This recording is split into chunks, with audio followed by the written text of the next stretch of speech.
हम लोग कई जगहों पर देखते हैं ऐसे बैठ के मेडिटेशन करना है, अपने थॉट्स को देखना है, एक राइट वे मुझे नहीं पता, तो वो एग्जैक्टली है क्या? देखिए, जब आप मेडिटेशन वर्ड बोलते हैं तो ये एक कैसे करना है मेडिटेशन, ये एक रॉन्ग क्वेश्चन है। बिकॉज मेडिटेशन कोई ऐसी चीज़ नहीं है जो आप करते हैं। आप आंख बंद करके बैठ सकते हैं, आप मुद्रा, ऐसे इसको मुद्रा बोलते हैं, मुद्रा बना सकते हैं। मैंने इसको बहुत साल किया है, लेकिन जितनी बार भी आप मेडिटेशन करने की कोशिश करेंगे आपको नींद आएगी। तो राइट क्वेश्चन ये होगा कि ये सारा का सारा प्रोसेस किस लिए, आखिर लोग मेडिटेशन की कोशिश जो करते हैं वो किस लिए करते हैं? Because meditation is a process through which we want to reach somewhere, कहीं पहुंचना है हमको। अब अगर कोई आदमी मेडिटेशन कर रहा है और उसको ये नहीं पता कि वो क्यों कर रहा है, तो वो कहीं पहुंचेगा नहीं और बड़ा खुश होता रहेगा। इसलिए मैं चाहता हूं आपने हमारे साथ ज़ेन योगा एडवांस की क्लासेस तो बैठे हैं, but you should start understanding Zen yoga basic also. Zen yoga basic में हम ब्रेन को 4 सेक्शंस में डिवाइड करते हैं, 4 सेक्शंस। लेकिन रुकिए, ब्रेन को नहीं डिवाइड करते। हाँ, हम ब्रेन को डिवाइड नहीं करते, माइंड को डिवाइड करते हैं। कैसे? आपके हिसाब से माइंड क्या है? माइंड मतलब जो हम कोई चीज़ें देखते हैं, प्रोसेस करते हैं और कोई चीज़ बताते हैं, आउटपुट देते हैं। माइंड मतलब हमारे थॉट्स। बेसिकली हम लोग माइंड से यही समझते थे, हमारे थॉट्स। हमारे थॉट्स, हम सोच रहे हैं, हम कोई फिल्म के बारे में सोच रहे हैं, किसी बुक के बारे में सोच रहे हैं, किसी लड़की के बारे में सोच रहे हैं, हमारा माइंड है, थॉट्स। लेकिन ये गलत अंडरस्टैंडिंग है। हम माइंड का एक छोटा सा पीस को माइंड बोलते हैं। जैसे कोई हमारे घर को बोले, हमारे घर का एक बाहर मेन गेट है, उस गेट को बोलते हैं वही पूरा घर है। वो इनिशियल पार्ट है, वो फेस ऑफ द माइंड है। तो जो भी चीज़ आप सोचते हैं या फील करते हैं वो आपके माइंड का फेस है। पीछे भी बहुत गहरा माइंड है। ये 4 सेक्शंस अगर आपको नहीं पता तो आपको ये भी नहीं पता कि थ्रू मेडिटेशन हमको आगे के अंदर के सेक्शंस में जाना है। जैसे कोई वीडियो गेम खेलता है, तो जब आप एक लेवल क्रॉस करेंगे तो सेकंड लेवल पे जाएंगे। अगर आपको ये 4 सेक्शंस नहीं पता तो आप मेडिटेशन में प्रोग्रेस कर ही नहीं सकते। आप घर को बोले मेन गेट हमारा घर है और इसी के चारों तरफ घूमते रहिए, जो कि लोग करते हैं। सालों साल तक वो मेडिटेशन के नाम पे थॉट्स में घूमते रहते हैं, थॉट्स में घूमते रहते हैं। तो राइट क्वेश्चन ये होगा कि what are those 4 sections of the mind. नाम तो बहुत आसान है, सेक्शन 1 2 3 4, लेकिन इसके अंदर क्या है और अलग अलग सेक्शंस में जब आप घुसते हैं तो क्या पॉसिबल होता है। तो सबसे पहले सेक्शन को हम बोलते हैं सेक्शन 1, या तो कॉन्शियस माइंड। यही है जिसको आमतौर पे लोग हम माइंड समझते हैं। अच्छा, इसके भी 4 पार्ट हैं। अच्छा, I, E, S and M। थोड़ा सा आपको पता होगा इसके बारे में, बट थोड़े से काम नहीं चलेगा। क्योंकि जब आप कोई फिल्म देखते हैं, कोई काम करते हैं, कभी खुश होते हैं, कभी डीमोटिवेट होते हैं, कभी बहुत उदास होते हैं, तो ये I, E, S, M अलग अलग तरीके से बिहेव करती हैं। ये चारों अलग अलग पार्ट्स हैं फर्स्ट सेक्शन की। अगर कुछ दिन तक आप सब्र के साथ अपने माइंड को डेवलप कर पाए, कैसे डेवलप करते हैं मैं बताऊंगा, तो आप पहुंच जाएंगे सेक्शन 2 में। सेक्शन 2 का पहला पार्ट तो हमारी बॉडी को ऑटोमेटिकली कंट्रोल करता है, रेगुलेट करता है। हमारा डाइजेशन, हमारी हार्ट बीट, हमारी जो भी ऑटोमेटिक बॉडी के प्रोसेस है वो सेक्शन 2A कंट्रोल करता है। लेकिन इससे भी पावरफुल सेकेंड B 2B है, माइंड का सेक्शन 2B, और वो 3 चीज़ें करता है जो मैंने कल की वीडियो में बात की थी। कॉन्सेंट्रेशन, जैसे ही आपका कॉन्सेंट्रेशन वीक होता है आप अपनी बॉडी के हैबिट में चले जाते हैं। जब आप सोते हैं तो कोई करवट बदल करके सोते हैं। जब आप बहुत गहरी नींद में होते हैं, बेहोश होते हैं, तो आपके मन में क्रेविंग आती है, कुछ खा लूँ, शराब पी लूँ। खैर आपको नहीं होती शराब पीने की इच्छा, बहुत अच्छी बात है। जिनको होती है, जब भी होती है, वो इसलिए क्योंकि उनका I सोया रहता है, E में भी प्लस और माइनस होता है, मैं डिस्कस करूँगा बाद में। सबसे स्ट्रांग हो जाता है उनका S, इंस्टिंक्ट सेंटर या sexuality centre, but it is not only sex, it is much more than that. और लास्ट में होता है M सेंटर। इन चारों से ज़्यादा इंपॉर्टेंट है सेक्शन 2B, क्योंकि उसको पता है कंसंट्रेशन और उसको पता है आपका वो सवाल मेडिटेशन, उसको आता है मेडिटेशन और उसी को आता है इंट्यूशन।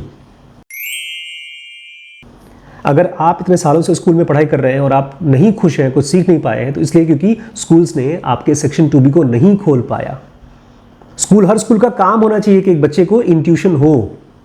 उसी इंट्यूशन की मदद से लोगों ने किताबें लिखी हैं, जितनी भी डिस्कवरीज हुई है दुनिया में, लिटरेचर्स लिखे हैं, ग्रेट चीज़ें की हैं, वो सब इंट्यूशन की मदद से, सेक्शन 2B की मदद से। लेकिन इससे भी गहरा, इससे भी ज़्यादा पावरफुल है सेक्शन 3। उसको जब आप सुनेंगे ना तो आपका तो माइंड ब्लो हो जाएगा। अब मैंने बात किया था एक बार रमण महर्षि का, एक बार त्रिलंग स्वामी का। हम लोग जब तक उनको फेस टू फेस नहीं देखेंगे विश्वास नहीं कर पाएंगे, ऐसे लोग भी दुनिया में हैं। दे आर द पीपल जिनका सेक्शन 3 एक्टिव हो गया है और वहाँ पर सेक्शन 3 में होता है मिस्टिकल पावर्स। मैं एक बार घर छोड़ के भाग गया था, मालूम है आपको? हाँ, आप शायद उस समय पैदा नहीं हुए थे। पापा बहुत परेशान थे, घूमते घामते पहुँच गए गंगा जी के किनारे। मैं उस समय मेडिटेशन वगैरह सीखना चाहता था और कहीं गुरु जी के पास भाग गया, कहीं मुझे पता नहीं था मैं वापस आऊँगा कि नहीं आऊँगा। तो पापा पहुँचे गंगा जी के किनारे और वहाँ पर कोई एक साधु टाइप का कोई आदमी था। वो पिताजी उसके पास पहुँचे, रोने लगे, मेरा बेटा गायब हो गया है। तो उस आदमी ने आँख बंद किया, बोला कागज़ लाओ, कलम लाओ, और उसने आँख बंद करके लिख दिया एड्रेस में जहाँ पे था, उसका एड्रेस लिख दिया उस आदमी ने। और उसने कहा ये सच बात है। और उसके बाद उसने कहा कि जब तुम वहाँ जाओगे तो तुम्हारा बेटा तुम अपने आप वापस आएगा। फिर उसने कहा वापस आने के बाद फिर से एक बार भाग के चला जाएगा और फिर उसके बाद जब वापस आएगा तो कभी नहीं भागेगा। एक दिन अचानक से पापा वहाँ पहुँच गए जहाँ मैं था। फिर मुझे लगा यार पापा आए तो दूर से मुझसे मिलने के लिए, तो मैं भी चला जाता हूँ मिलने। वापस आया, फिर मैं भागा, लेकिन उसके बाद फिर कभी नहीं भागा। ये तो पापा के साथ हुआ था। तो उस आदमी का सेक्शन 3 खुल चुका था। और एक बार मैं था तिरुपति बालाजी में, मैंने वहाँ पर सुसाइड करने के लिए गया था। मैंने डिसाइड किया था अगर भगवान वगवान दुनिया में नहीं है, सब दुख है, तकलीफ है, एग्जाम में फेल हो रहा हूँ और पता नहीं कौन कौन सी परेशानी है, तो इससे अच्छा मर जाओ। और मुझे लगा भगवान के मंदिर के सामने मरूंगा तो क्या पता कुछ अच्छा ही हो जाए, भगवान भगवान मुझे अपने शरण में ले लें। तो वहाँ पर एक आदमी ने मुझे मिस्टिकली कुछ दिया, कुछ खाने को दिया। मुझे भूख भी लगी थी तो वो खाया और उसके बाद से फिर मुझे कभी भी डिप्रेशन नहीं हुआ, कभी मुझे सुसाइड करने का मन नहीं किया। फिर मैं वापस आ गया। तो मुझे लगता है उस आदमी का भी सेक्शन 3 खुल चुका होगा। और फिर मुझे ये भी लगता है कि ज़ेन जो मिली है मुझे, उसमें सहर जी का भी सेक्शन 3 और सेक्शन 4 खुल चुका है। सेक्शन 4 वो स्टेज है जहाँ पर एक आदमी अपने आप को कह सकता है आई एम द ट्रू आत्मन। इसलिए मेरे हिसाब से Krishna was at a section 4, या जो भी जिसको भी हम लोग गॉड्स बोलते हैं वो सेक्शन 4 में। तो अगर आप ये चारों सेक्शंस के बारे में नहीं जानते और आप एक सेक्शन से दूसरे सेक्शन में जाना है ये नहीं पता, तो आप जाएंगे ही नहीं। अगर यहाँ से हम लोगों को जाना है बम्बई तो पहले लखनऊ जाना पड़ेगा, एयरपोर्ट में जाना पड़ेगा। अगर डायरेक्ट फ्लाइट है तो लखनऊ से मुंबई जाएंगे, या कोई कनेक्टिंग फ्लाइट है तो दिल्ली जाएंगे, वहाँ से जाएंगे। और एक बार याद है क्या हुआ था, टर्मिनल 2 से टर्मिनल 3 तक आने में हम कितना परेशान हो गए थे। तो आप अपने ब्रेन के अंदर में सेक्शन 2 से सेक्शन 3 के बारे में नहीं पता तो आप स्ट्रगल करते रह जाएंगे। और बहुत से लोग स्ट्रगल करते भी हैं। जब उनके पास थोड़ी बहुत पावर आ जाती है तो पागल हो जाते हैं, वो अपने आप को भगवान समझना शुरू कर देते हैं, दूसरों को नुकसान पहुंचाते हैं, तांत्रिक क्रियाएं करते हैं। They feel as if they are gods. यार एक आदमी के पास ना जब थोड़ी सी ताकत आती है, पॉलिटिकल ताकत आती है, तो वो पागल हो जाता है। और यहाँ तो मिस्टिकल पावर है, आप दीवार के थ्रू क्रॉस कर सकते हैं, आप आसमान में उड़ सकते हैं। तो ऐसा आदमी अगर अपने आप को गॉड समझेगा तो कोई ताज्जुब की बात नहीं है। लेकिन जिसको पता है कि इसके आगे एक और स्टेज है तो शरीफ आदमी की तरह बिहेव करता है। So your right question should be what are different parts of the brain, और ये मेडिटेशन करने से क्या होगा। तो 4 पार्ट्स हैं हमारे ब्रेन के, 4 सेक्शंस हैं, और उन सेक्शंस में 7 सेंटर्स हैं, जिसमें से 4 सेंटर्स सेक्शन 1 में है, IESM 4 सेंटर्स, और सेक्शन 2B सेकेंड सेक्शन में है। सेक्शन 3 में मिस्टिकल पावर्स का सेंटर है। हर एक सेक्शन में एक सेंटर है, बॉस है, हर एक डिपार्टमेंट का एक बॉस है। और फिर लास्ट में section 4 is the centre for the God और आत्मन। जो आदमी वहाँ पहुँच जाता है उसके बाद उसका ब्रेन पूरी तरह से इवॉल्व हो जाता है and he is complete human being. और इसको बायोलॉजिकली डेवलप करना पड़ता है। जैसे आपकी मसल्स डेवलप होती हैं एक्सरसाइज करने से, ऐसे ही जब आप थोड़ा सा भी मेडिटेशन कर पाते हो, थोड़ा सा ऑब्जर्वेशन कर पाते हो, तो आपके ब्रेन के न्यूरॉन्स नए नए टाइप के डेवलप होते हैं, तब उसमें इंट्यूशन होता है, उसमें मेडिटेशन हो पाता है। फिर और नए टाइप के ब्रेन सेल्स होते हैं, वो मिस्टिकल चीज़ों को कंट्रोल करते हैं। इसलिए वाह। और जब आप ये पूछते हैं मेडिटेशन कैसे किया जाता है, तो ऐसा लगता है कि आप पूछ रहे हैं अच्छा हवाई जहाज कैसे उड़ाते हैं भाई? हवाई जहाज साइकिल नहीं है कि आप गए और साइकिल चलाना सीख लिया। इवन दैट इज साइकिलिंग में भी प्रॉब्लम होती है उसमें भी। सीखने में। आजकल ऐसा है ना कि ऑल ओवर द वर्ल्ड लोग सिखा रहे मेडिटेशन। तो ये इसके बाद ये समझ में आया कि मेडिटेशन उस पूरे एनलाइटनमेंट प्रोसेस का एक पार्ट है। Yes yes yes. तो एक एक की पॉइंट्स मिलते जाएंगे, उधर फिर इधर फिर इधर इधर इधर। It's a long process, it takes many years, but अगर आपको पता है तो ये प्रोग्रेस बहुत जल्दी हो जाती है। इस पे एक बड़ी चीज समझ लीजिएगा कि मेडिटेशन में कभी भी आपको कुछ घर बार छोड़ करके नहीं कुछ करना है, because meditation is basically one part of spiritual life in which you become free from your problems, all kinds of problems, and you also become successful in whatever you do, and finally you also get, आपको ये पता चलता है कि कौन सी चीज़ करने लायक है, कोई भी फालतू काम नहीं करते हैं।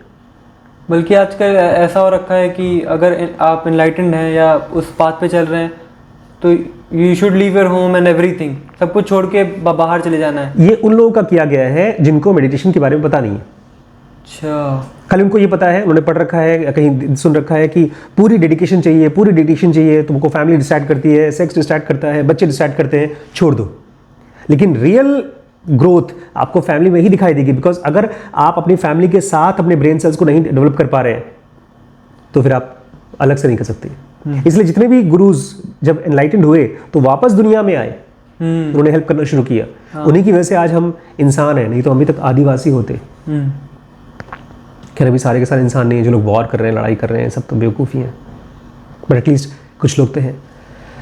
तो दोस्तों हमारा डिस्कशन इस तरह से चलता रहेगा। हम नए नए तरीके के पॉडकास्ट स्टाइल वीडियोस ट्राई कर रहे हैं। अगर आपको ये स्टाइल पसंद आ रहा है तो हमको कमेंट करके बताइएगा, बिकॉज आपके एक एक कमेंट को मैं और वैभव खुद पढ़ते हैं, उनको हम रिस्पॉन्ड भी करने की कोशिश करेंगे। इसलिए डू मैसेज अस। अगर आपको लगता है कि ये वीडियो आपकी लाइफ में कुछ भी वैल्यू ऐड कर रहा है तो अपने फ्रेंड्स के साथ सभी ग्रुप्स में शेयर करिए। और इस चैनल पे मुझे जितनी जल्दी से जल्दी हो सके 1 मिलियन सब्सक्राइबर्स कंप्लीट कराने हैं। जब 1 मिलियन कंप्लीट हो जाएगा तो मैं एक जनोगा सेमिनार करूँगा बहुत बड़ा, ठीक है?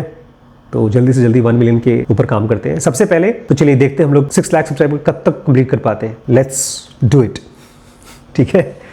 Thank you.